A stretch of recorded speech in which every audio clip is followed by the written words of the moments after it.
हाय बच्चों, कैसे हैं आप सभी लोग। तो हम सभी लोगों का चल रहा था अभी यहाँ पे एसी सर्किट। तो एसी सर्किट में कल हम लोगों ने दो सर्किट पढ़े थे। तो आपका एक प्योर रजिस्टिव सर्किट पढ़ा था और एक प्योर इंडक्टिव सर्किट पढ़ा था। तो आज हम जो है उसी से आगे जो है स्टार्ट करते हैं थर्ड सर्किट को। AC circuit containing capacitor only, यानी कि ऐसा एसी सर्किट जिसमें सिर्फ जो है कैपेसिटर मौजूद हो। और इसके लिए हम क्या इक्वेशंस पे होंगी, इन चीज़ों को अब आज फाइंड आउट करेंगे और इसमें क्या क्या चीज़ें इम्पॉर्टेंट हैं बोर्ड से रिलेटेड और आपके कंपटीशन से रिलेटेड। तो इसके बारे में आज हम बात करेंगे। तो सबसे पहले देखते हैं यहाँ पे कि हमारे पास जो है कैपेसिटर है, ये देखिए यहाँ पे। तो ये कैपेसिटर में जो है ये एसी सोर्स लगा हुआ है। तो ये एसी सोर्स से हम कुछ वोल्टेज इसको प्रोवाइड कर रहे हैं। माना कि instantaneous voltage applied on this circuit is given by E is equal to E naught sine omega T. ये हम सभी लोग जानते हैं कि इतना वोल्टेज हमने इसमें लगाया। अब हम ये देखना चाहते हैं कि इसमें इस कैपेसिटर में जो है जो करंट जा रही है, ये जो इंस्टेंटेनियस करंट है वो कैसी नज़र आती है। मैंने कल भी आप लोगों को बताया था कि जब भी आप इन सर्किटों पे काम करें तो सबसे पहले या तो वोल्टेज अप्लाई करें या करंट अप्लाई करें और उससे देखें कि सेकंड चीज़ में क्या जो है आपका चेंज आता है या उसकी इक्वेशन कैसी नज़र आती है। वोल्टेज और करंट जो है किस हिसाब से जो है आपके किस कैसी कैसी स्थितियों में रहते हैं, यानी कि उनके फेज क्या क्या हैं, यानी कि उनमें फेज़र जो डिफरेंस है उसके बारे में हमने जानना होता है। तो जैसे मान लिया जाए यहाँ पे ई वोल्टेज लगाया तो इसकी वजह से जो है यहाँ से जो है करंट जो है रन करने लगेगा और किसी वक्त इसमें इस कैपेसिटर में जो है चार्ज मान लिया जाए कितना आ गया, क्यू आ गया। ठीक है, तो हमने अप्लाई वोल्टेज क्या किया था बेटा, जो हमने वोल्टेज लगाया था instantaneous AC voltage is given by E is equal to E naught sine omega T. एक बात और मैं यहाँ पे कहना चाहूंगा कि आप एक इनिशियल फेज लेके भी यहाँ पे काम कर सकते हैं ऐसे फाइन आउट, लेकिन क्या होगा कि बार बार उसको लिखना पड़ेगा, इस वजह से मैं थोड़ा सा काम कम पड़े तो इस वजह से जो है इस चीज़ को नहीं ले रहा हूँ, इनिशियल फेज को यहाँ पे इंट्रोड्यूस नहीं कर रहा हूँ। इसलिए मैंने इनिशियल फेज को यहाँ से हटा लिया। लेकिन जब कभी भी आपके पास कोई न्यूमेरिकल इस प्रकार से आता है तो आप जो है और उसमें इनिशियल फेज मेंशन कर रखा है तो बाकी क्वेश्चन सेम रहेगी, आप इनिशियल फेज को भी उसमें ऐड अप कर देंगे। ठीक है, तो हमने इतनी वोल्टेज इसमें अप्लाई कर दी। तो जैसे ही हमने इसमें वोल्टेज अप्लाई करी तो ये वोल्टेज हमको नजर आई। तो किसी वक्त इंस्टेंटेनियस करंट इसमें निकालनी है। तो जाहिर सी बात है करंट जो है चार्ज की वजह से डेवलप होता है। तो इस किसी वक्त इस कैपेसिटर में जो है कि प्लेटों में जो चार्ज आ गया वो प्लस क्यू और माइनस क्यू, जैसे ये प्लस हो गया और ये माइनस हो गया। अब आप कह रहे होंगे कि सर आप यहाँ पे पॉजिटिव और नेगेटिव क्यों नहीं शो कर रहे हैं अभी के लिए, क्योंकि किसी इंस्टेंट पे बोल रहा हूँ। क्या मतलब ये वाली प्लेट पॉजिटिव है या ये वाली प्लेट पॉजिटिव है, अभी हमें पता नहीं है। मान लीजिए इस वक्त ये पॉजिटिव और ये नेगेटिव है, ऐसा भी हम शो करके दिखा सकते हैं। तो इसलिए मैंने जस्ट ये कह दिया कि इसकी प्लेट पे चार्ज जो है इंस्टेंटेनियस चार्ज क्यू है। तो हम सभी लोग जानते हैं the charge on a capacitor of capacity C is given by Q is equal to कितना होता है सी इंटू वी। ये हम सभी लोगों ने पढ़ा था। अब ऐसा क्यों पढ़ रहे हैं, हम चार्ज क्यों निकाल रहे हैं, हमें तो करंट निकालनी है। तो देखिए बेटा, होता क्या है, current is equal to the rate of change of charge with respect to time. Charge किस हिसाब से चेंज हो रहा है सर्किट में, that will give the sense of instantaneous current flowing in the circuit. इसमें इस सर्किट में इंस्टेंटेनियस यानी कि किसी वक्त जो है कितनी करंट फ्लो कर रही है, तो वो कैसे निकलेगा, उस इंस्टेंट पे चार्ज कितना बह रहा है, इससे यानी कि फ्लो कर रहा है वो बताएगा। इसलिए मैं सबसे पहले यहाँ पे चार्ज को निकाल रहा हूँ। तो charge Q is equal to कितना हो जाएगा बेटा C। C तो कैपेसिटी हो गई इसकी, और अप्लाइड वोल्टेज कितना है आपका, अगर आप ध्यान से देखें तो वो E है। तो this will give the instantaneous charge on this capacitor by this applied voltage. ठीक है, तो Q is equal to C, the value of E is your E naught sine omega T. लेकिन हमें क्या चाहिए बेटा, हमें तो चाहिए करंट। करंट चाहिए तो हम जानते हैं करंट क्या होती है आपकी, वो होती है आपकी D Q upon D T. So on differentiating this equation we will get the instantaneous current in this circuit. यानी कि अगर हम इस इक्वेशन को डिफरेंशिएट कर देते हैं तो हमें जो चीज प्राप्त होगी वो इंस्टेंटेनियस करंट इस सर्किट में प्राप्त होगी। तो मैं इसको डिफरेंशिएट कर रहा हूं with respect to time T, that is D Q upon D T is equal to C E naught, these two are constant. now we have to differentiate this one, that is a sin omega t. sin omega t का differentiation यदि हम देखें d by D T of sine omega T, तो omega T का जो sign omega T का जो differentiation होता है वो कॉस में हो जाएगा बेटा, कॉस ओमेगा टी, ठीक है, ये आ गया। लेकिन इसके साथ देखो ओमेगा भी है, क्योंकि चेन रूल लगेगा तो यहाँ पे क्या आ जाएगा, ओमेगा भी मल्टीप्लाई होगा। तो इन द सेम मैनर यहाँ पे भी हम लिख सकते हैं, तो हम क्या लिख लेंगे यहाँ पे, D Q upon D T is your I. So in place of D Q upon D T you can put instant the value of instantaneous current I. तो वो कितना हो जाएगा, I is equal to C E not and the differentiation of this one is your कितना है आपका, omega cos omega T. तो यानी कि कितना हो जाएगा, ओमेगा कॉस ओमेगा टी।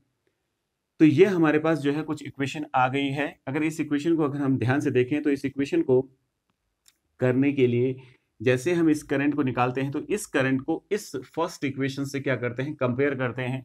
क्योंकि जैसे ही करंट आती है, करंट और वोल्टेज के बीच में हम देखते हैं कि ये किस स्थितियों में मौजूद हैं, यानी कि इनके बीच में फेज का अंतर कितना है या सेम फेज में है। तो ये आ तो गई है, लेकिन कंपैरिजन देखो, यहाँ पे इंस्टेंटेनियस करंट है, यहाँ पे इंस्टेंटेनियस वोल्टेज है, इक्वल टू यहाँ पे जो है आपका पीक वैल्यू ऑफ वोल्टेज, लेकिन हमें पता नहीं चल रहा है कि यहाँ पे पीक वैल्यू ऑफ करंट है कि नहीं है। तो जाहिर सी बात है ये करंट ही होगा, क्योंकि इसका तो अपना डायमेंशन होता नहीं है, तो इसका होगा डायमेंशन, तो ये करंट का डायमेंशन को रखेगा, ठीक है।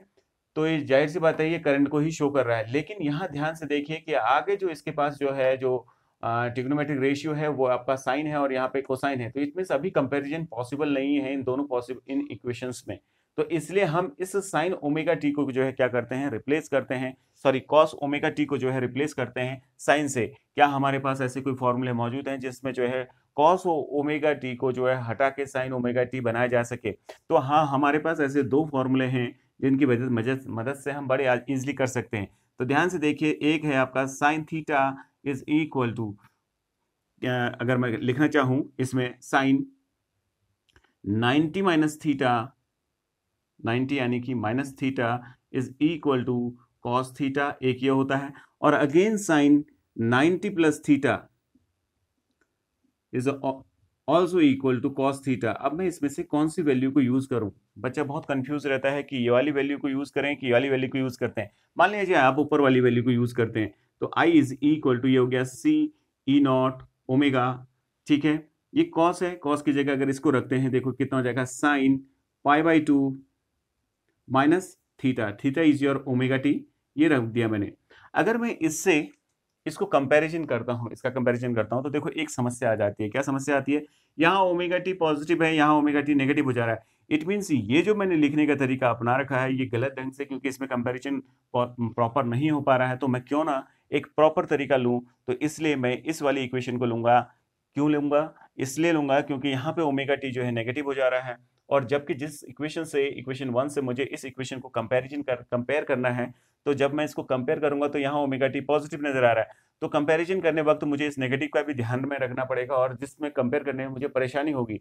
तो इसलिए मैं इस इक्वेशन में भी पॉजिटिव लाता हूं, क्योंकि ऐसा भी मेरे पास एक इक्वेशन है। तो इसलिए मैंने जो है क्या किया कि प्लस वाला साइन से ले लिया, तो मैंने इसको प्लस कर दिया, ये प्लस हो गया। तो प्लस क्यों आया इस बात को आप समझ रहे होगे, क्योंकि जो है यहाँ इस कंपैरिजन हमें एंड ऑफ द डे इस इक्वेशन से करना है। तो जाहिर सी बात है इस इक्वेशन को भी इसी प्रकार से लिखा जाएगा।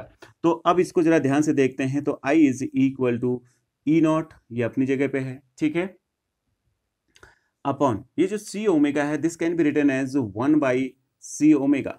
इसको ऐसा लिखा जा सकता है, थोड़ा सा बड़ा लिखते हैं बेटा। तो ये ई नॉट हो गया अपॉन 1 अपॉन सी ओमेगा, ये मैंने लिख लिया। और ये हो गया आपका sign pi by 2 minus plus omega T. तो ये इक्वेशन आ गई। अभी भी इसको कंपेयर करने के लिए यहाँ पे मुझे कुछ करंट का सेंस लाना है, क्योंकि यहाँ पे पीक वैल्यू ऑफ वोल्टेज है, तो जाहिर सी बात है यहाँ पे पीक वैल्यू ऑफ करंट लाना है। तो अगर देखिए ये इंस्टेंटेनियस वैल्यू ऑफ करंट है, and this instantaneous value of current depend on this phase के ऊपर डिपेंड है, और उस फेज में भी ओमेगा टी के ऊपर डिपेंड है, दैट इज इंस्टेंटेनियस टाइम के ऊपर डिपेंड है। तो जाहिर सी बात है, और ये सारी चीजें कांस्टेंट है, तो जाहिर सी बात है अगर साइन की यहाँ पे मैक्सिमम वैल्यू अगर मुझे मिलती है, रखता हूं, तो मुझे मैक्सिमम करंट क्या होगी, प्राप्त होगी यहाँ पे। तो इसीलिए मैं यहाँ पे एक कंडीशन लगा रहा हूं, फॉर मैक्स करंट, मैक्स यानी कि पीक वैल्यू ऑफ करंट, ठीक है। तो max current I naught sine pi by two plus omega T must be equal to कितना होना चाहिए, 1 होना चाहिए। एंड दिस इंप्लाइज, इससे ये पता चला हमको, इससे ये पता चला कि ये जो है ये यहाँ पे आई नॉट हो जाएगा, in place of I you can put I not, यानी कि I not is equal to E not upon 1 upon C omega. अब एक बात ध्यान से देखिए इधर पे सभी लोग, ठीक है। ये जो 1 अपॉन सी ओमेगा है बेटा, that is called x C, इसको एक्स सी कहते हैं। जैसे वहां सी एल ओमेगा निकला था तो उसको हमें एक्स एल कहा। तो ये एक रेजिस्टेंस की तरह है, ध्यान से देखिए, ये वोल्टेज है और ये क्या होगा, रेजिस्टेंस होगा ओम्स के नियम से, I is equal to V upon R होता है। वी इज योर, यहाँ पे वी की जगह मैंने ई से इसको डिनोट कर रखा है क्योंकि बुक्स इसको ज्यादातर ई से डिनोट करती है, लेकिन आजकल हम इसको वी से भी डिनोट करने लगे हैं। तो ये ई है, तो यानी कि पीक वैल्यू ऑफ वोल्टेज है, तो peak value of voltage upon क्या रहा होगा, रेजिस्टेंस रहा होगा। And that resistance is denoted by X C, इसको एक्स सी से डिनोट किया जाता है।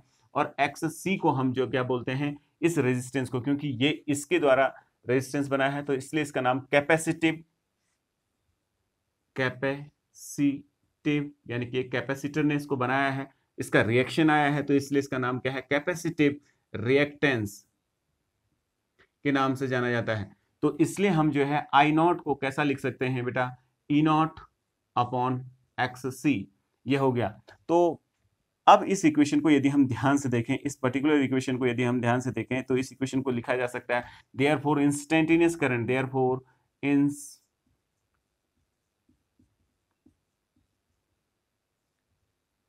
इंस्टेंटेनियस करंट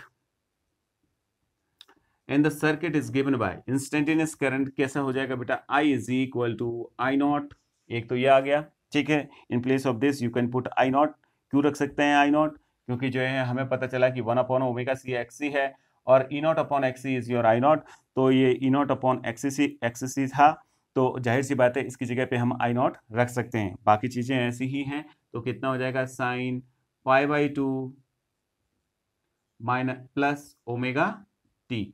अब इस इक्वेशन को आपको याद रखना है बेटा, ये जो इक्वेशन आपके पास मिली हुई है ये बहुत ही इंपॉर्टेंट इक्वेशन आपको प्राप्त हुई है। तो कहने का मतलब ये इक्वेशन आपकी इंस्टेंटेनियस करंट की आ गई, इक्वेशन 2। अगर इन दोनों इक्वेशनों को ध्यान से देखें, ये आपकी पहली इक्वेशन है वोल्टेज की जो आपने अप्लाई किया था इस सर्किट पे जिसमें सिर्फ कैपेसिटर मौजूद था, तो उसकी इस कैपेसिटर में जब ये वोल्टेज लगी तो इस वक्त उसी वक्त जो है आपको इंस्टेंटेनियस करंट इस सर्किट में इतनी प्राप्त हुई।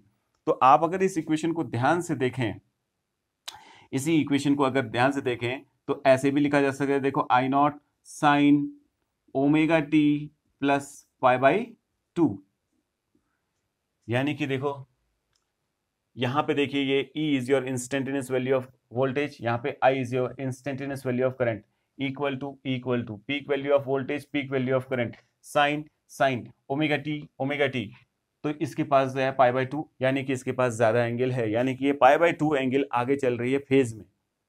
कहने का मतलब जब जो है ये अगर जो है जीरो पे, यहाँ पे जीरो पे है तो उस वक्त ये साइन पाई बाई टू पे होगा, यानी कि इसके पास मैक्सिमम वैल्यू होगी, यानी कि 1 होगी।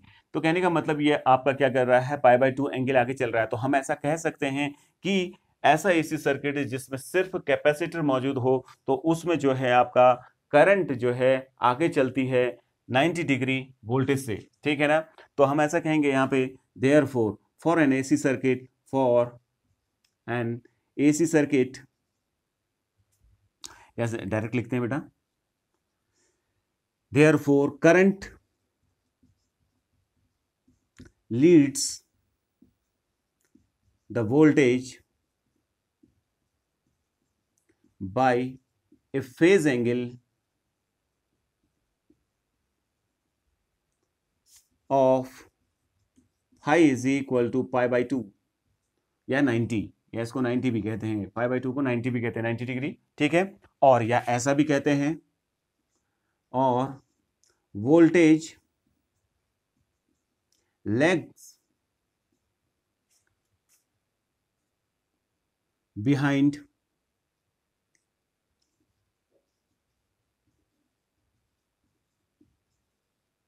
the current by a phase angle of lags behind the current by a phase angle of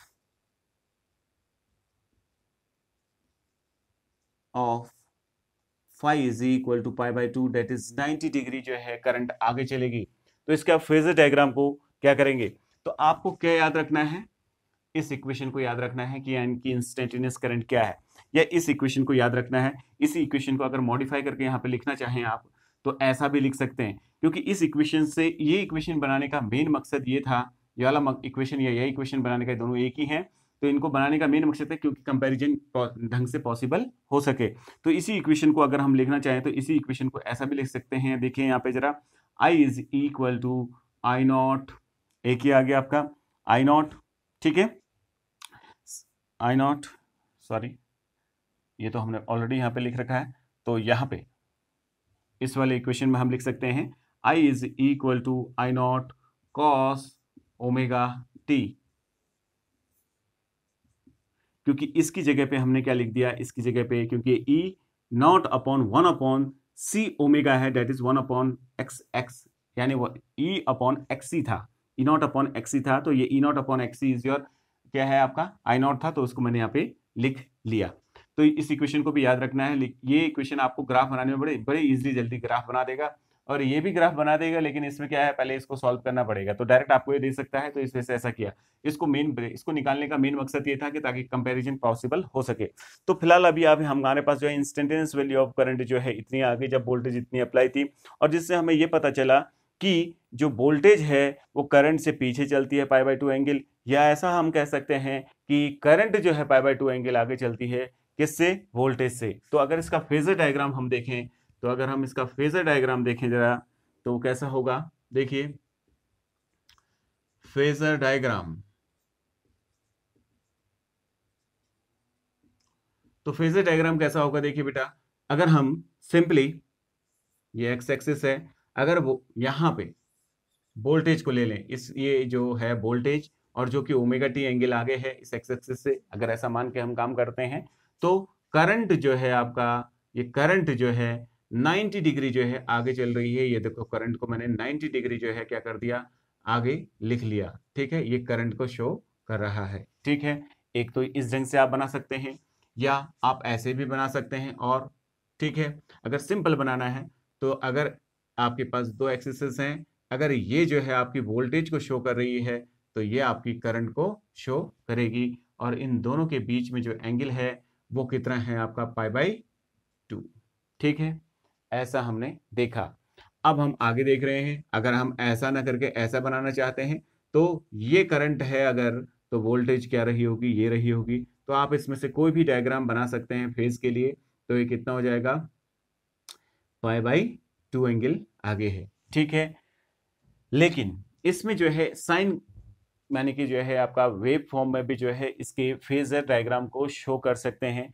तो अगर हम ध्यान से देखें कि वोल्टेज कैसे दिखाई गई है, ऐसे दिखाई गई है, करंट कैसे दिखाई गई है, ऐसे या ऐसे दिखाई गई है इंस्टेंटेनियस करंट, तो इनके ग्राफ को ड्रॉ करते हैं, जरा ड्रॉ करने की कोशिश करते हैं। देखो जरा यहाँ पे मैं तो ग्राफ बना रहा हूँ, तो तीसरा फेजर डायग्राम वेव फॉर्म में कैसा नजर आएगा वो अब हम देख रहे हैं।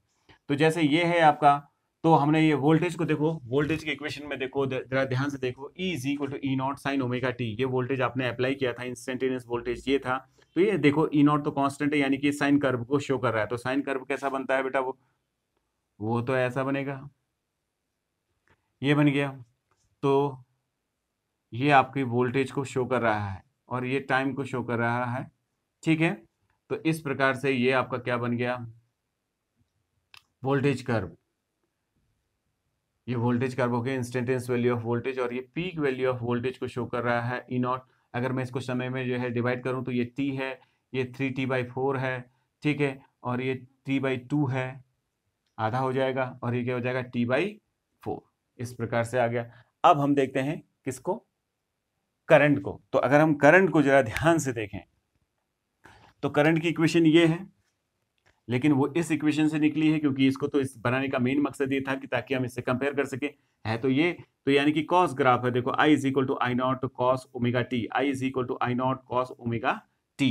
तो हम करंट को बना लेते हैं, तो करंट क्या हो जाएगी, तो करंट को क्या है, कॉस ग्राफ है, यानी कि कॉस ग्राफ क्या होगा, जब जो है देखो यहाँ पे T is equal to zero रखोगे तो वोल्टेज जो है जीरो हो गई, तो यहाँ से स्टार्ट हुई वोल्टेज, ठीक है। तो जब T is equal to zero रखोगे तो कॉस जीरो हो जाएगा, कॉस जीरो वन होता है, डेट इज पीक वैल्यू से स्टार्ट होगा ये। तो ये करंट जो है आपका पीक वैल्यू से स्टार्ट हुई और फिर ये 90 डिग्री पे है, यानी कि यहाँ पे टी बाई फोर पे रखोगे तो टी बाई फोर पे ये जो है वोल्टेज तो मैक्सिमम वैल्यू लेगा, ये क्या लेगा आपका मिनिमम वैल्यू लेगा, तो ये मिनिमम वैल्यू ले ली इसने, ठीक है। और फिर वो मैक्सिमम वैल्यू अपोजिट दिशा में लेगा, इसी प्रकार से जो है ये ऐसे करके आपका जाएगा। तो ये वाला ग्राफ किसको शो कर रहा है, ये करंट को शो कर रहा है और ये पीक वैल्यू ऑफ करंट को दिखा रहा है, ठीक है। इसी प्रकार से ये पीक वैल्यू ऑफ करंट है आई नॉट, ठीक है, नेगेटिव डायरेक्शन में। तो ये करंट हो गई, ये क्या है आपकी करंट है, and this one is your voltage. तो ये फेजर डायग्राम आपका कंप्लीट हो गया, ठीक है। तो ये कॉस ग्राफ है, ये साइन ग्राफ है, ठीक है। तो हमारा ये आ गया, तो अब इसको हम आसानी से समझ गए। तो हमें क्या पता चला कि जो एसी सर्किट है जिसमें सिर्फ कैपेसिटर मौजूद रहता है, तो वोल्टेज जो है आपकी पीछे रहती है करंट से, या करंट जो है वोल्टेज से आगे रहती है पाई बाय टू एंगल, ठीक है। ये बहुत इंपॉर्टेंट बात है और इस इक्वेशन को याद रखेंगे, कभी कभी इंस्टेंटेनियस वैल्यू ऑफ करंट आपसे पूछ लेता है, ठीक है। तो अब हम जो है क्या करते हैं, इंस्टेंटेनियस पावर को निकालने की कोशिश करते हैं। तो instantaneous power in AC circuit, ठीक है। दूसरा टॉपिक अब हम कर रहे हैं इंस्टेंटेनियस पावर।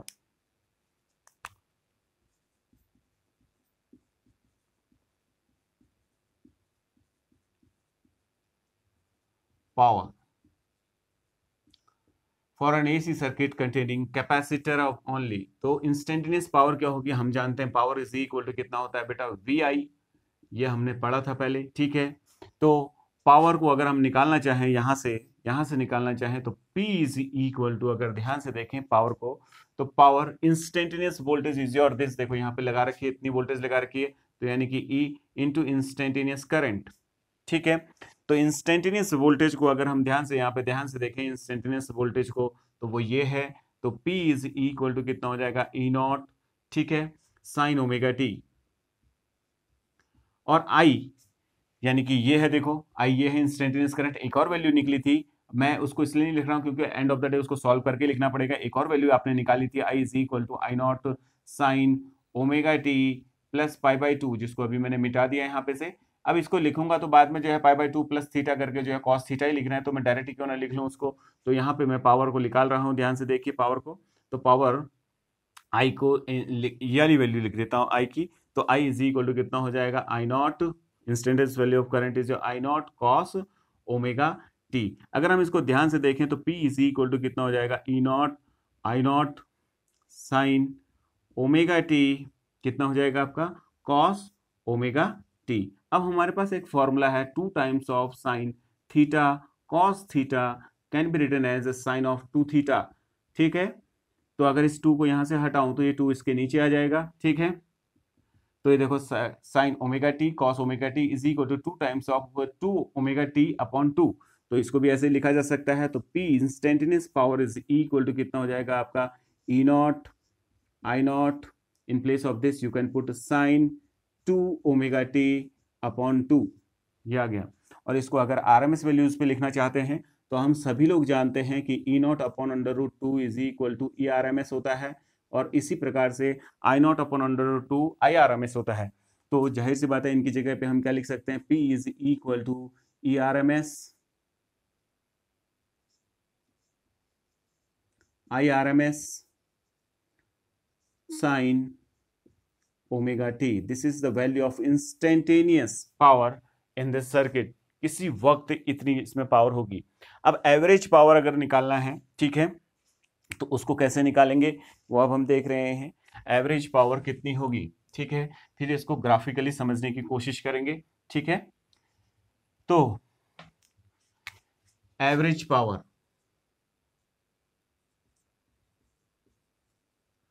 पावर। तो एवरेज पावर कितनी होती है बेटा?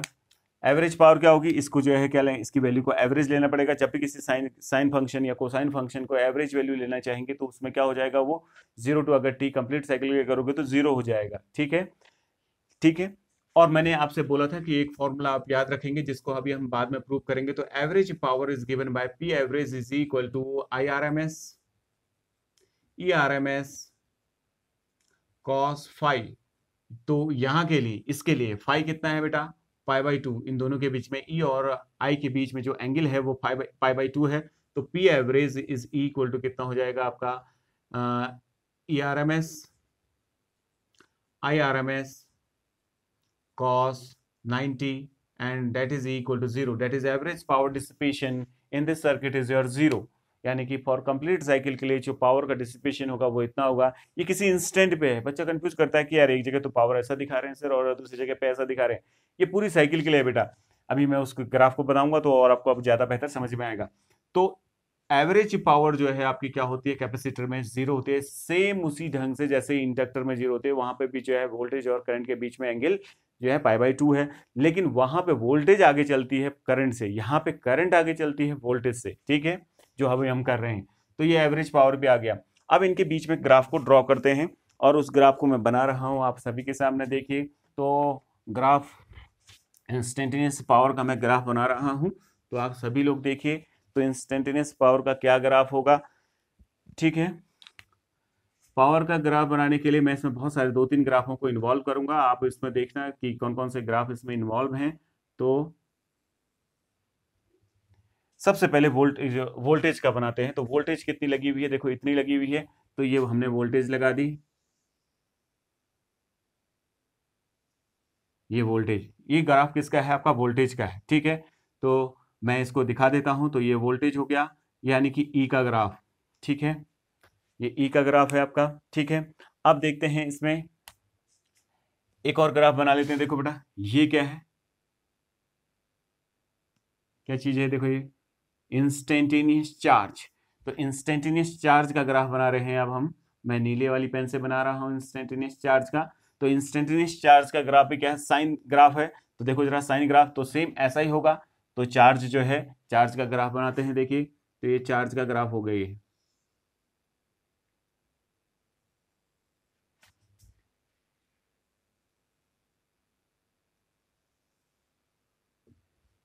This is your graph of instantaneous charge. यहाँ टाइम ही मिला और यहाँ charge, voltage, power and current को शो करेगा ये। ठीक है, लास्ट वन ग्राफ देखिए अब आप जरा ध्यान से। दूसरा पावर भी बनाते हैं इसमें। अब बनाते हैं किसका? करंट का ग्राफ। तो करंट का ग्राफ अभी हमने बनाया था, तो वह ऐसे करके आया था। देखो बेटा,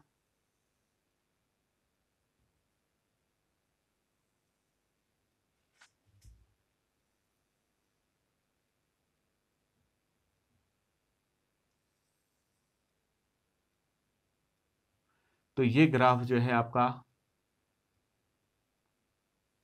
करंट का है। ठीक है, अब हमारे पास जो है किसका है? पावर का। पावर का ग्राफ बनाना है जिसको हमें समझना है। तो ये आपका वोल्टेज का ग्राफ है, ये वोल्टेज का ग्राफ है। ठीक है, अगर हम इसको ध्यान से देखें तो ये वोल्टेज का ग्राफ है। ठीक है, और ये जो है आपका चार्ज का, ये किसका आ गया? इसका चार्ज का ग्राफ। ऐसा क्यों आया? वोल्टेज की तरह ही ग्राफ क्यों आया? क्योंकि वो भी साइन है, साइन फंक्शन है। ये तो कांस्टेंट है सी इंटू दिस, यानी कि पीक वैल्यू ऑफ चार्ज है सी। यानी कि पीक वैल्यू ऑफ चार्ज देखो क्या है आपका? देखो ध्यान से देखिएगा, सी इंटू ई नॉट। इसी को अगर मैं लिखना चाहूं तो Q is equal to Q naught sine omega T. और यहाँ पे क्यू नॉट कितना है? यहाँ पे Q naught is equal to कितना है आपका? सी ई नॉट है। कभी कभार आपसे पीक वैल्यू ऑफ चार्ज पूछ लेगा तो पीक वैल्यू ऑफ वोल्टेज से मल्टीप्लाई कर दे, क्योंकि Q इज इक्वल टू सी भी होता है। तो C into peak value of voltage, that will give the peak value of charge. ठीक है, तो ये पीक वैल्यू ऑफ चार्ज है। ये यहां से अगर आप ध्यान से देखें तो ये पीक वैल्यू ऑफ क्या है? आपका चार्ज है। ठीक है, अगर यहाँ पे अगर आप ध्यान से अगर इसको मिलाते हैं, ऐसे करके मिलाएंगे तो ये आपको पीक वैल्यू ऑफ चार्ज दे देगा। नीले से मैं लिख रहा हूं यहाँ पे, तो ये क्यू हो गया। ठीक है, और ये जो है आपका पीक वैल्यू ऑफ करंट दे रहा है, ये रेड वाला आई नॉट। ठीक है, और ये पीक वैल्यू ऑफ वोल्टेज को प्रोवाइड कर रहा है।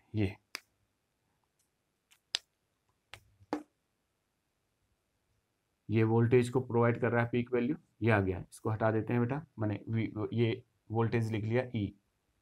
ठीक है, अब हमारा मेन मकसद यहाँ पे क्या किसका था आपका बेटा, इसका था, पावर का, इंस्टेंटेनियस पावर का। इंस्टेंटेनियस पावर के ग्राफ को देखो, ये थोड़ा सा मैंने यहाँ पे क्या लिख दिया, साइन 2 ओमेगा टी है बेटा, ये ऊपर तो लिखा हुआ है, नीचे थोड़ा सा लिखने में जो है मैंने मिस्टेक किया, तो 2 ओमेगा टी है, तो 2 ओमेगा टी था, देखो नीचे मैंने ओमेगा टी लिख दिया था। तो अगर इसके ग्राफ को ध्यान से देखें, देखिए जरा, यहाँ पे कितना था t/4, और ये कितना है आपका t/2, और ये क्या है 3t/4, and this one is complete cycle आ गई आपकी।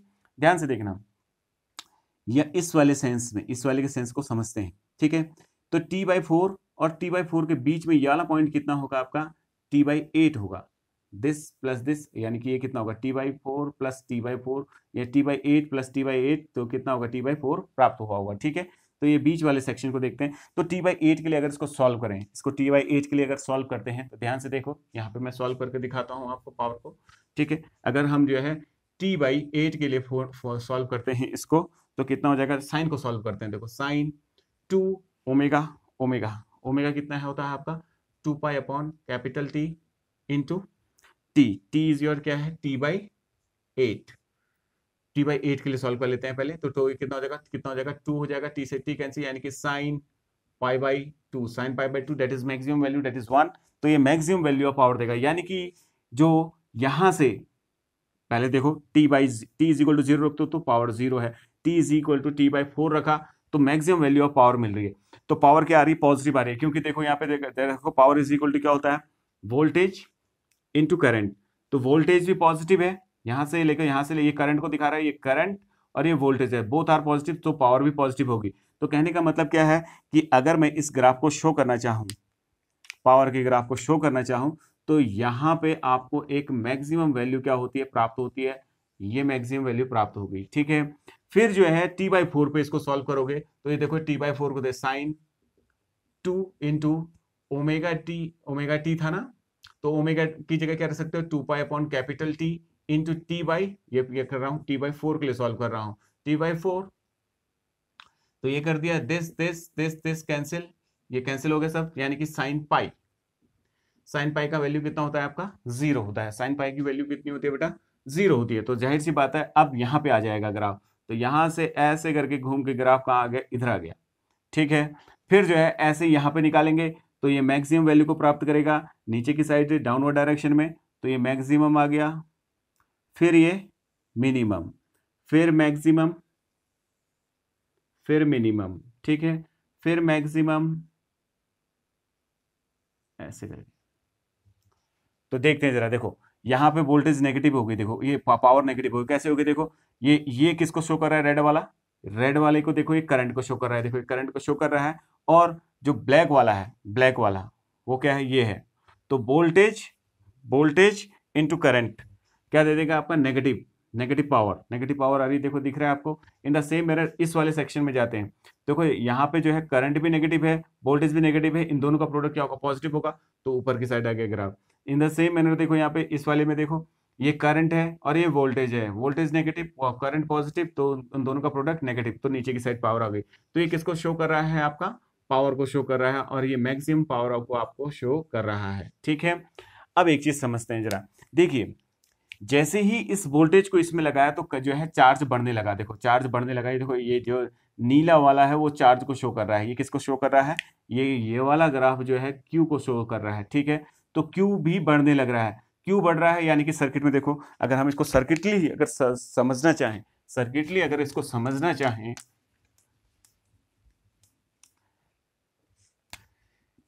ये आपका सर्किट है, ठीक है, और ये वोल्टेज आपने लगा दी। ठीक है, ये वोल्टेज आपने लगाई, तो जैसे ही इसको आपने अप्लाई किया, E voltage E is equal to E naught sine omega T, जैसे ही आपने इसमें लगाया, तो जैसे ही ये करंट इसमें जाने लगी, तो ये क्या हो गया, पॉजिटिव हो गया, और ये नेगेटिव हो गया, लेट इट बी। ठीक है, तो ये नेगेटिव हुआ तो चार्ज ऐसे करके जाने लगा। ठीक है, तो शुरू में क्योंकि बहुत जो है ये भी इंक्रीज कर रहा है और वोल्टेज भी इंक्रीज कर रहा है, तो चार्ज यहाँ पे पॉजिटिव हो रहा होगा, यहाँ पे नेगेटिव हो रहा होगा। ठीक है, अब इसके बाद क्या हो रहा होगा, देखते हैं जरा इसके बाद क्या हो रहा होगा। ठीक है, इसके बाद क्या हो रहा है, देखो वोल्टेज चार्ज जो है डिक्रीज कर रहा है, यानी कि यहां से चार्ज, इसके बाद क्या हो रहा होगा, चार्ज जो है देखो, ये तो पॉजिटिव प्लेट है और ये नेगेटिव प्लेट है, मैंने ऐसा माना था शुरू में। तो ये आपका वोल्टेज हो गई। तो अब क्या हो रहा है, चार्ज ऐसे करके फ्लो कर रहा है। क्यों कर रहा है? क्योंकि देखो चार्ज डिक्रीज कर रहा है। देखो ध्यान से देखो, चार्ज जो है डिक्रीज कर रहा है और वोल्टेज भी क्या कर रही है, डिक्रीज कर रही है। ठीक है, यानी कि जो है चार्ज डिक्रीज कर रहा है, वोल्टेज डिक्रीज कर रही है। किसकी? इसकी वोल्टेज। ठीक है, इसकी वोल्टेज डिक्रीज कर रही है, तो ये धीरे धीरे क्या करेगा, यहाँ चार्ज देगा। यानी कि सबसे पहले ये क्या हो रहा है, चार्जिंग हो रही है। ये वाला किसका दिखा रहा है, आपका चार्जिंग का सेंस दे रहा है ये दोनों।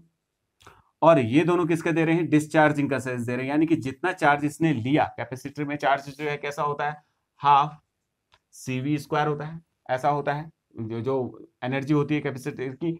और अगर मैं इसकी जगह पे कुछ रखूं तो कितना हो जाएगा, 1/2 C/Q², यानी कि चार्ज। ठीक है, अब ये किस चार्ज के रूप में रहता है, चार्ज जो है आपका क्या होगा, कम हो रहा है। देखो पहले चार्ज हो रहा है, तो चार्ज बढ़ रहा है, तो एनर्जी बढ़ रही है, यानी कि पावर बढ़ रही है। पावर जो है एनर्जी के डायरेक्टली प्रोपोर्शनल होता है। तो कहने का मतलब जो है चार्ज बढ़ने लगा। अब दूसरे वाले सेंस में जैसे जो है आपका क्या हो रहा है, ये अपनी पोलरिटी को चेंज करेगा। ये पोलरिटी को चेंज करेगा तो यहाँ से चार्ज क्या होने लग जाएगा, डिस्चार्ज होगा। तो ये डिस्चार्ज होने लगेगा, चार्ज अब जो है सोर्स को देने लग जाएगा। तो डिस्चार्जिंग में ये सोर्स को देने लगता है। तो यहाँ पे क्या है आपका डिस्चार्जिंग, और यहाँ पे क्या है, चार्जिंग। इन दोनों में क्या है, चार्जिंग। ऐसे ही यहाँ पे भी हो रहा है। देखो यहाँ पे देखो अगेन जो है कुछ, यहाँ पे ध्यान से देखो जरा कैसे हो रहा है। देखो ये देखो, ये आपकी जो क्या बोलते हैं, ये चार्ज है, वो देखो इस चार्ज को, चार्ज जो है क्या कर रहा है, नीचे की साइड बढ़ रहा है, यहाँ डिक्रीज कर रहा है, लेकिन अपनी डाउनवर्ड दूसरी दिशा में क्या कर रहा है, डिक्रीज इंक्रीज कर रहा है। तो वोल्टेज भी उस वक्त इंक्रीज कर रहा है। तो उस वक्त क्या हो रहा है, आपका चार्ज हो रहा है, कैपेसिटर चार्ज हो रहा है, यानी कि एनर्जी स्टोर हो रही है, इसलिए इसको चार्जिंग के सेंस में रख दिया हमने। और दूसरा क्या हो रहा है, आप यहाँ पे क्या हो रहा है, डिक्रीज कर रहा है, डिस्चार्ज कर रहा है। चार्ज अपने चार्ज, इसके बाद क्या हो जाएगा, पोलरिटी चेंज हो जाएगी। अगले वाले अगर स्टेप लोगे तो अब ये नेगेटिव प्लेट हो जाएगी, ये पॉजिटिव प्लेट हो जाएगी, फिर ये चार्ज करेगा। अगले वाले स्टेप में क्या हो जाएगा, ये नेगेटिव प्लेट और ये पॉजिटिव प्लेट, जो दो अगले वाले दो वेव हैं, तो उसमें क्या हो जाएगा, ऐसे करके चार्ज सोर्स को देगा। कहने का मतलब क्या है, इसीलिए इसमें एवरेज पावर क्या है, 0 है। एवरेज पावर लॉस कितना है, 0 है फॉर कंप्लीट साइकिल। देखो 0 to T के लिए। क्यों? ये तो हमने इसको ग्राफिकली समझा और एक इक्वेशन से भी निकाल के समझा था। तो अब ग्राफिकली हमें भी समझ में आ गया कि पहले ये चार्ज होता है, देन डिस्चार्ज होता है, फिर चार्ज होता है, फिर डिस्चार्ज होता है। कहने का मतलब जितनी पावर ये ले रहा है चार्ज करने में, उतनी पावर फिर ये सोर्स को बाद में दे दे रहा है, फिर चार्ज हो रहा है, फिर सोर्स को दे दे रहा है। यानी कहने का मतलब ये तो एनर्जी यूज ही नहीं कर रहा है। एक आइडियल कैपेसिटर यूज ही नहीं करता एनर्जी को।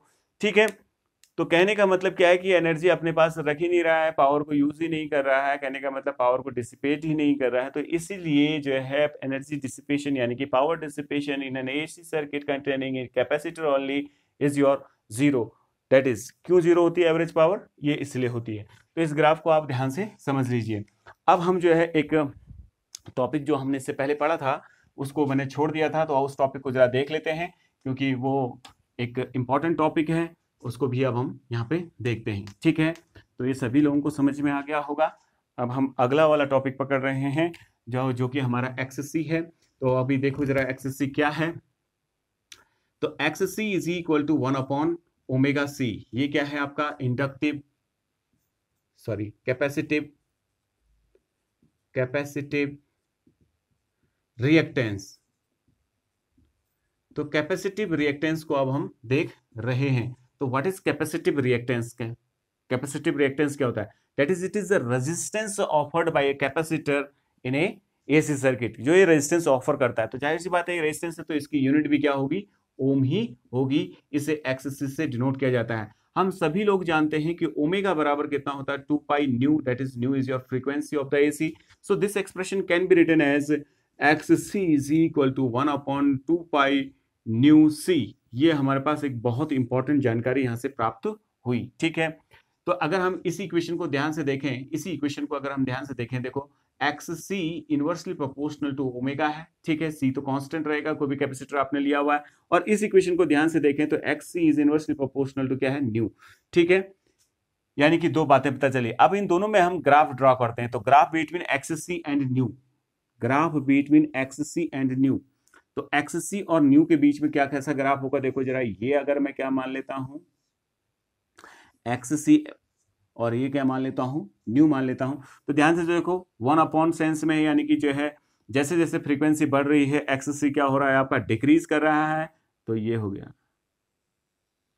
ऐसा, that is XC is inversely proportional to new.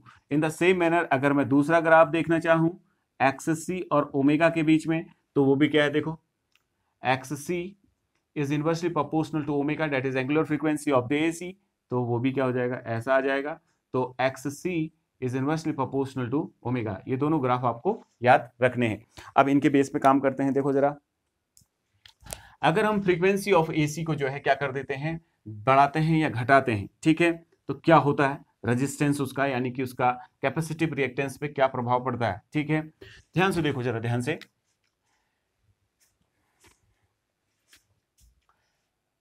तो on increasing frequency, on increasing frequency, frequency बढ़ाओगे तो देखो, फ्रीक्वेंसी बढ़ाओगे तो क्या होगा, एक्सी, देखो फ्रीक्वेंसी ये बढ़ी, फ्रीक्वेंसी बढ़ी तो एक्सी क्या करेगा, डिक्रीज करेगा। एक्सी क्या करेगा, decrease. X C is equal to 1/2 nu C है, that is X C is inversely proportional to nu. It means nu X C will decreases. X C अगर डिक्रीज करेगा तो current, peak value of current वो क्या होता है आपका, E not upon X C होता है। तो this implies current will increases, क्योंकि ये डिक्रीज करके देखो एक्स सी डिक्रीज किया, रेजिस्टेंस डिक्रीज किया, तो जाहिर सी बात है क्या हो जाएगा, करंट इंक्रीज कर जाएगी। तो करंट क्या हो जाएगी आपकी, इंक्रीज, इंक्रीजेस, तो करंट जो है बढ़ने लगेगी। समझ में आई बात। इसी प्रकार से अगर फ्रीक्वेंसी को कम करोगे तो फ्रीक्वेंसी को कम करोगे तो फ्रीक्वेंसी को कम करोगे तो एक्ससी बढ़ेगा, एक्ससी बढ़ेगा तो करंट क्या होगा, डिक्रीज करने लगेगा। समझ में आ रही बात है। तो इसका जस्ट रिवर्स, वाइस वर्सा है, हम ऐसा कह सकते हैं, ठीक है। अब देखिए for DC source, for DC source, DC sources, DC sources के लिए न्यू इज इक्वल टू कितना, 0 होता है। तो X C is equal to 1/0 हो जाएगा, क्योंकि वो कितना होता है आपका 2 पाई न्यू सी होता है। तो 1/0 हो जाएगा which is equal to infinity. यानी कि एक कैपेसिटर डीसी सोर्स के लिए इनफाइनाइट रेजिस्टेंस देता है। इसीलिए आपने देखा होगा, आपके टीचर्स ने बोला होगा आपके, जब आप पढ़ रहे होगे तो आपने बोला होगा कि यहाँ पे एक वेरिंग सोर्स लगा होगा तभी हम काम कर सकते हैं। हम डायरेक्ट एक सेल को डिनोट नहीं कर सकते। जैसे अगर कोई बुक ऐसे दिखाती है, इसमें जब आप पीछे काम करते थे तो वो गलत दिखाती है। क्यों दिखाती है, क्योंकि जो है आपका जो है कैपेसिटर जो है डीसी सोर्स के लिए काम नहीं करता। क्यों नहीं करता, क्योंकि जो है आपका डीसी सोर्स के लिए ये इनफाइनाइट जो है रेजिस्टेंस प्रोवाइड करता है, करंट को जाने ही नहीं देगा, ठीक है।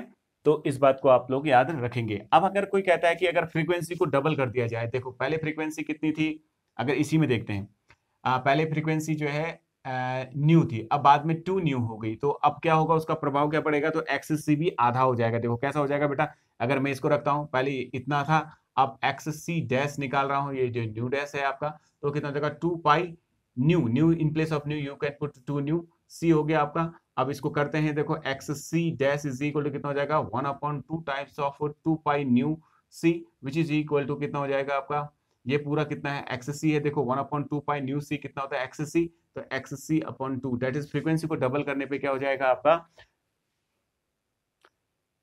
आपका कैपेसिटिव रिएक्टेंस क्या हो जाएगा, कम हो जाएगा। अगर फ्रीक्वेंसी को बढ़ा देते हो, फ्रीक्वेंसी को बढ़ा देते हो तो यानी कि दुगनी कर देते हो, फ्रीक्वेंसी को दुगनी कर देते हो, क्या यानी कि दुगना कर देते हो फ्रीक्वेंसी को, तो यानी कि जो है आपका क्या हो जाता है, देखो आपका कैपेसिटिव रिएक्टेंस कम हो जाता है। अब फ्रीक्वेंसी को यदि आधा कर दोगे तो ये क्या हो जाएगा, दुगना हो जाएगा। अगर आधा रखे हो यहाँ पे तो ये क्या हो जाएगा, दुगना हो जाएगा, ठीक है। यानी कि फ्रीक्वेंसी अगर कम करते हो तो, ठीक है।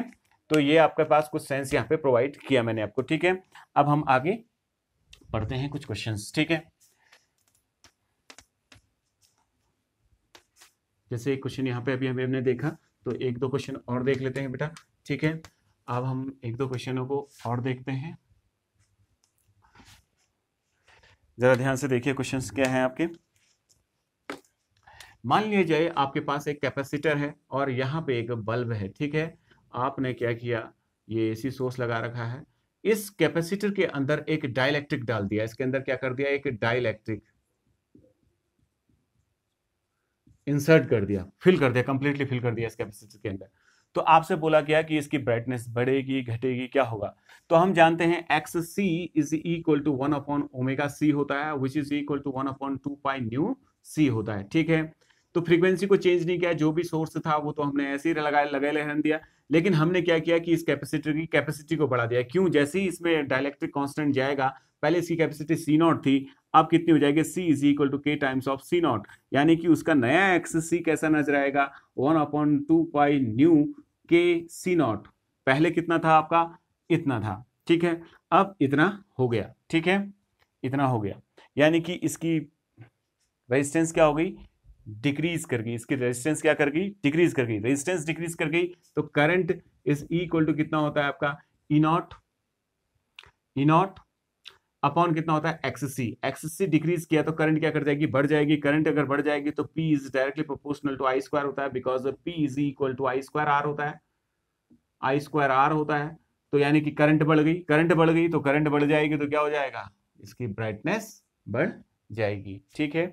ये आपको समझ में आ रही होगी।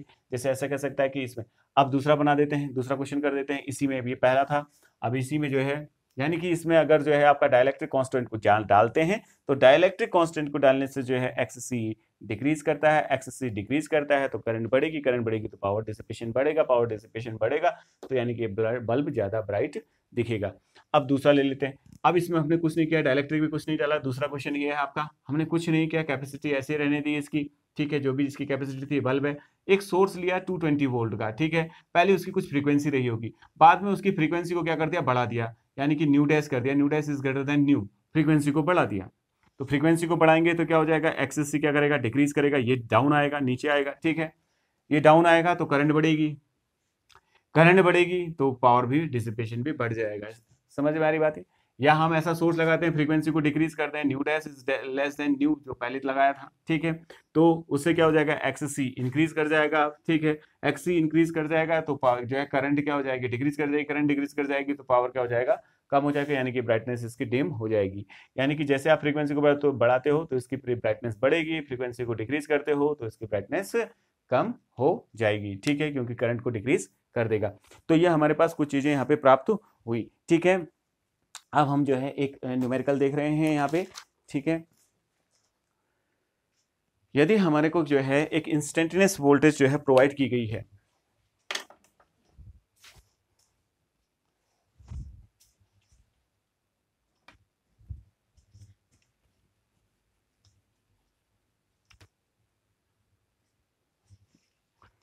एक इंस्टेंटेनियस वोल्टेज जो है इस एसी सर्किट में जो है लगाया गया है, ठीक है।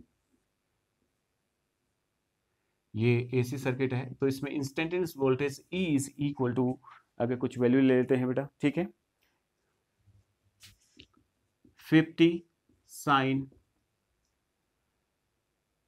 100t, ऐसा कुछ प्रोवाइड किया गया है। और इसकी कैपेसिटी आपको दी गई है 10 माइक्रोफेरेड, 10 माइक्रोफेरेड ये कैपेसिटी प्रोवाइड की गई है। तो आपसे बोला गया कि इसमें ओमेगा कितना होगा, ये पूछा गया, फ्रीक्वेंसी कितनी होगी ये बता दीजिए, पीक वैल्यू ऑफ वोल्टेज क्या होगा ये बता दीजिए, ठीक है, पीक वैल्यू ऑफ करंट क्या होगी ये बता दीजिए, ठीक है। और फिर पूछा गया इंस्टेंटेनियस करंट, ये निकालना सीखते हैं हम, ठीक है। तो इन सब के लिए ये निकालना पड़ेगा, इंस्टेंट करंट। तो इंस्टेंटेनियस करंट पूछा गया है। तो हम जो है सबसे पहले देखते हैं, देखो इसमें इस इक्वेशन को देखते हैं। तो ओमेगा कितना होगा? देखो हमारे पास इक्वेशन थी E is equal to E naught sine omega T, ऐसी थी। तो अगर इससे इसको कंपेयर करते हैं तो ई नॉट कितना हो गया आपका? देखो 50 वोल्ट, ये बात समझ में आ रही होगी सबको। ओमेगा कितना हो गया आपका? देखिए 100, यानी कि पहले वाला क्वेश्चन ये हो गया आपका, निकल गया। तीसरा वाला ये निकल गया आपका, ठीक है, आंसर। अब चौथा न्यू निकालना है, तो न्यू तो हम जानते हैं यहाँ पे जो है ओमेगा इज इक्वल टू कितना होता है? 2 पाई न्यू। दूसरा निकालने की कोशिश कर रहे हैं, ठीक है। तो न्यू इज इक्वल टू कितना हो जाएगा? 1 ओमेगा अपॉन 2 पाई। ओमेगा कितना प्रोवाइड कर रखा है आपको? 100, और 2 पाई ये है आपका, तो 100/2 पाई दैट इज 50/पाई, ये हो जाएगा। इसका रेडियन पर सेकंड होता है बेटा यूनिट, ठीक है। तो सेकंड यानी कि हर्ट्ज, इतनी फ्रीक्वेंसी हो जाएगी इसकी। अब ये भी हमारा निकल गया, यानी कि तीन इफेक्ट, ये और ये निकल गया। अब आई नॉट निकालते हैं, तो I not is equal to कितना होता है, अब जरा देखते हैं। I not is equal to कितना होगा, चौथा वाला क्वेश्चन निकाल रहे हैं। I not is equal to क्या होगा, E not upon X C. E naught कितना है आपका, देखो जरा 50, एक्स सी निकालना है। एक और चीज निकाल लेते हैं, इसी क्वेश्चन में लिख लेते हैं, एक्स सी भी काउंट कर दीजिए। X C is equal to question mark, तो यहाँ पे निकाल रहा हूँ। X C is equal to कितना होता है, 2 pi nu, sorry 1 upon 2 pi nu C, ये हो गया। तो अगर यहाँ पे रखना चाहें इसको रखेंगे, वैल्यू कितना हो जाएगा, 2 पाई इंटू न्यू। न्यू कितना निकला आपका, देखो ये निकल रखा है, तो कितना हो जाएगा 50 अपॉन पाई, न्यू निकल गया, ठीक है, इंटू सी। सी कितना दे रखा है आपको, 100 प्रोवाइड कर रखा है। देखो सी कितना प्रोवाइड कर रखा है, ये sorry 10 microfarad, that is 10 into 10 to the power minus 6। Pi से पाई कैंसिल, ये 100 हो गया, ये 100 हो रहा है, देखो ये 100 इंटू कितना हो जाएगा आपका दिस, यानी कि जो है 1000, इसको कम कर देगा तो यानी कितना हो जाएगा, ये आपका ऊपर जाएगा एक्स सी, तो कितना हो जाएगा 10 टू द पावर 3। ये भी निकल गया, देखिए ये 100 हो जाएगा, ये 100 हो गया, 50 इंटू 2 100, 100 इंटू दिस यानी कि 1000 यानी कि इसके 3 पावर कम कर देगा, ऊपर जाएगा तो +3 हो जाएगा, तो यानी कि इतना आ गया। तो यहाँ पे हम कितना रख सकते हैं, 1000 रख सकते हैं, ठीक है। अगर इसको हम सॉल्व करें तो ये हमें करंट प्रोवाइड कर देगा, तो यानी कि करंट कितना हो जाएगा आपका 0.05 एम्पियर। अब हमें निकालना है इंस्टेंटेनियस वैल्यू ऑफ करंट।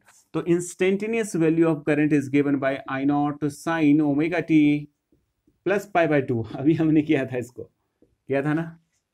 तो अब देखिए पांचवा क्वेश्चन देख रहे हैं आपका, तो I is equal to I naught. I naught कितना है, जरा ध्यान से देखिए, आई नॉट कितना है आपका, अभी आपने निकाला 0.05 sign omega T. Omega is your कितना है, ध्यान से देखो, ओमेगा को जरा अगर ध्यान से देखें तो ओमेगा कितना दे रखा है आपको, 100 दे रखा है, तो ये कितना हो जाएगा 100 टी प्लस π/2।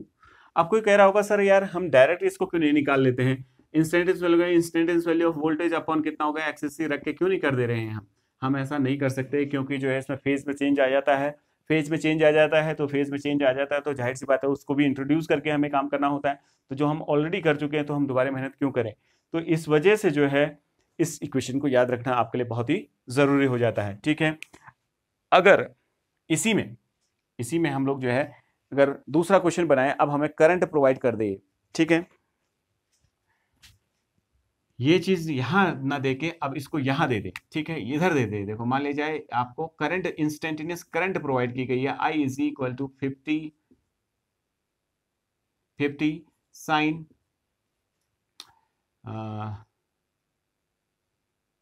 100t प्लस 45 रखा गया है। तो आपसे पूछा गया कि इंस्टेंटेनियस वैल्यू ऑफ वोल्टेज क्या होगी, इंस्टेंटेनियस वैल्यू ऑफ वोल्टेज क्या होगी, यानी कि इंस्टेंटेनियस वैल्यू ऑफ वोल्टेज, यानी कि वोल्टेज, यानी कि वो भी कौन सी चाहिए, इंस्टेंटेनियस। बाकी चीजें तो निकालनी पड़ेगी बेटा। वोल्टेज, तो सबसे पहले इंस्टेंटेनियस वोल्टेज को निकालने से पहले सोचो जरा कि वो मान लीजिए ई है, वो कितनी है ई, ये क्या रहती है, इससे 90 डिग्री पीछे रहती है, यानी कि जो भी ऐसी इक्वेशन रही होगी वो ऐसी रही होगी, ई इज इक्वल टू, यहाँ पे पीक वैल्यू ऑफ वोल्टेज रहा होगा, ठीक है, साइन ओमेगा टी भी रहा होगा, ठीक है, जो भी रहा होगा ओमेगा टी, और ये प्लस 45 फेज तो इतना ही रहेगा, ठीक है, ये इनिशियल फेज है, प्लस 5, यानी कि कितना हो गया, 5 कितना है आपका, 5 कितना है यहाँ पे 45, ये इनिशियल फेज हो गया। लेकिन ये पीछे रहती है, कितना पीछे रहती है 90 डिग्री, यानी कितना हो जाएगा आपका 90, यानी कि π/2, ये लिख दिया।